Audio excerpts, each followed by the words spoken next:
Et donc bonjour tout le monde, j'espère que vous allez tous très bien. Aujourd'hui on se retrouve pour une nouvelle vidéo comme vous avez pu voir sur le titre et sur la miniature. Aujourd'hui, oui, on se retrouve pour parler de la saison 4 de Outer Banks. On va théoriser dans cette vidéo là. Oui, je vous le rappelle que la saison 3 est sortie ce jeudi là. Et du coup je me suis binge-watché ces 10 épisodes là. Bien évidemment je vais pas vous dire vraiment mon avis dans cette vidéo là, ce que j'en ai pensé. Je suis quand même très déçu de cette saison 3. Mais il y aura une vidéo critique qui sera dédiée, qui sortira dès demain sur ma chaîne YouTube. Là on n'est pas là pour blablater de la saison 3, on est là pour revenir sur cette fin de saison 3 et pour théoriser sur la saison 4 parce que il y a quand même un gros teasing à la fin de la saison 3. Donc installe-toi confortablement. Bien évidemment, si tu veux regarder cette vidéo en entier, il faut que tu aies vu la saison 3 de Outer Banks parce que je vais spoiler à mort. Ça c'est pas une surprise franchement. Et si tu as vu la saison 3, bah écoute, commençons, let's go.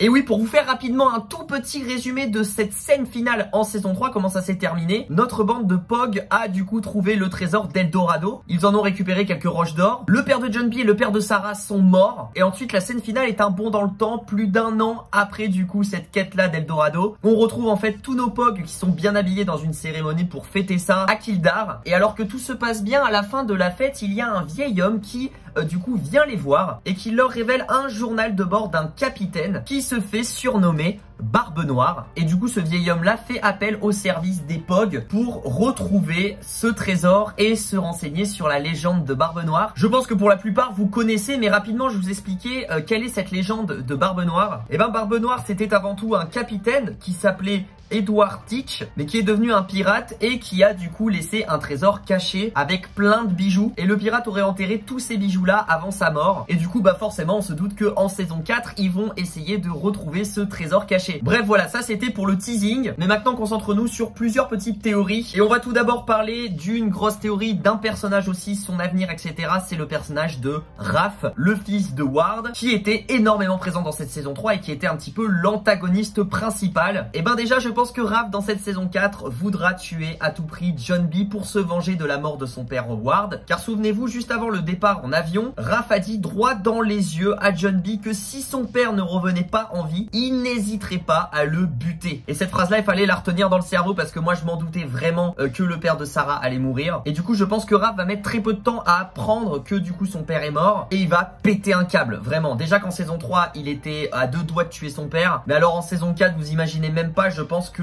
il va buter un des Pog. Est-ce qu'il butera John B? Ça j'en sais rien, mais en tout cas il va en buter un, c'est sûr. Et ce qui est très bizarre dans tout ça, c'est que à la scène finale du coup qui se passe un an plus tard à cette cérémonie là, et ben dans le public nous avons pas Raph. On ne le voit pas du tout dans ce bond dans le temps là. Et donc la question que je me pose, c'est qu'est-ce qu'il a fait pendant un an? Qu'est-ce qui s'est passé dans sa vie? Bon, je suppose qu'il a continué à faire les petites affaires de la famille, mais est-ce qu'il serait pas aussi en train de préparer un plan contre les Pog? Et moi je pense que du coup Raph va refaire appel au service de Barry, du coup qui était son associé en saison 3, souvenez-vous. Et je pense que ces deux-là vont s'allier pour tuer John B. Parlons d'un autre petit personnage aussi assez intéressant, c'est le personnage de Topper, qui a été quand même pas mal présent dans cette saison 3 et j'ai bien aimé un petit peu son développement. Et ben lui aussi un cœur brisé parce qu'au final, à la fin de la saison 3, il sera toujours pas avec Sarah. Il se sera même fait mentir à la gueule par Sarah. Par contre, Topper était bien présent à la fin lors de la cérémonie dans ce bond dans le temps. Et même s'il était présent à la cérémonie finale, on a pu voir qu'il tirait une gueule énorme et qu'il était toujours aussi vénère. Et ben moi je pense que c'est grave possible que Topper aussi s'allie du côté obscur de la force, c'est-à-dire s'allie avec un autre Cook, et pas n'importe quel Cook. Je pense qu'il pourrait s'allier avec Raph. Je me dis, je sais pas, tout le monde va s'unir. Raph il a une dent contre John B, Topper a une dent contre John B, ça pourrait être grave possible. Après peut-être aussi qu'il peut former une équipe entre Cook et pourquoi pas suivre la légende de Barbe Noire et trouver ce trésor avant les Pog, et il y aurait un peu une course poursuite.